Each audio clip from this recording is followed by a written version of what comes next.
सभी भाई बहनों को जय सच्चिदानंद जी। एक बार गुरु मच्छिंद्रनाथ जी भगवान शिव की तपस्या में लीन थे। तभी अचानक आकाशवाणी हुई, हे महायोगी, आप सत्य की सील है। हे सन्यासी मानव बाबा मच्छिंद्रनाथ, आपने दुखियों के दुख दूर करने व पृथ्वी के पाप हरण के लिए अवतार लिया है। नाथ पंथ के उजाले से संसार के अंधेरों को दूर करो। साधु और धर्म का कल्याण अलख निरंजन के ज्ञान से ही होगा। रमता जोगी और बहता पानी ही सदा अच्छे लगते हैं। इसलिए अपनी समाधि तोड़ो और आंखें खोलो। संत पथ के उद्धार के लिए आपको घर घर अलख जगाना है। एक बार गुरु मच्छिंद्रनाथ जी भिक्षा मांगने एक गांव गए। एक घर में भिक्षा देते हुए एक औरत बड़ी उदास दिखाई दी तो गुरुजी ने पूछा, क्या समस्या है? औरत बोली, बाबा, मेरे कोई संतान नहीं है। और वह रोने लगी। उस औरत को परेशान देखकर गुरु मच्छिंद्रनाथ जी ने उसको मंत्र पढ़कर एक चुटकी भभूत दी और पुत्र प्राप्ति का आशीर्वाद देकर चले गए। और गुरुजी ने कहा कि अब मैं 12 साल बाद तुम्हारे बेटे से मिलने आऊँगा। वह औरत गुरु मच्छिंद्रनाथ जी की सिद्धियों से अनजान थी, इसलिए उसने वह भभूत खाने की बजाय गोबर में फेंक दी।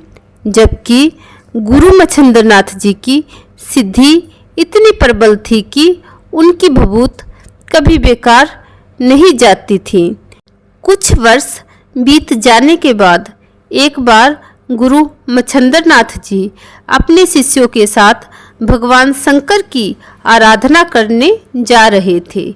तभी उन्होंने भगवान शंकर की तपस्या के लिए अपना चिमटा धरती में गाड़ा। तभी जमीन से रक्त की धार बह निकली और हे गुरुदेव नाम की आवाज़ का आवाहन हुआ। तभी गुरु मच्छिंद्रनाथ जी उस औरत के घर जाकर पूछते हैं, हे माई, हमने जो पुत्र वरदान दिया था हमको उससे मिला दो, हम उसे लेने आए हैं। गुरु जी की यह बात सुनकर वह औरत घबरा गई और सारी बात बताई कि मैंने तो वह भभूत गोबर में फेंक दिया था। गुरु मच्छिंद्रनाथ जी ने कहा, हमें वह स्थान दिखाओ। वहाँ जाकर देखा एक गाय गोबर से भरे एक गड्ढे के ऊपर खड़ी है और अपना दूध उस गड्ढे में झलका रही है। तब गुरुजी ने उस स्थान पर आवाज़ लगाई। गुरु मच्छिंद्रनाथ जी की आवाज़ से उस गोबर वाली जगह से एक 12 बरस का सुंदर आकर्षक बच्चा बाहर निकला और हाथ जोड़कर गुरुजी के सामने खड़ा हो गया। इस प्रकार गोरखनाथ जी का जन्म किसी औरत के गर्भ से नहीं बल्कि गोबर और गाय द्वारा की जाने वाली रक्षा से हुआ था। इसलिए इनका नाम गोरक्ष पड़ा।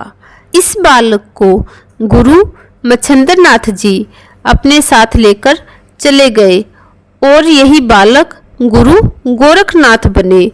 गोरखनाथ ने ही नाथ योग की परंपरा शुरू की थी।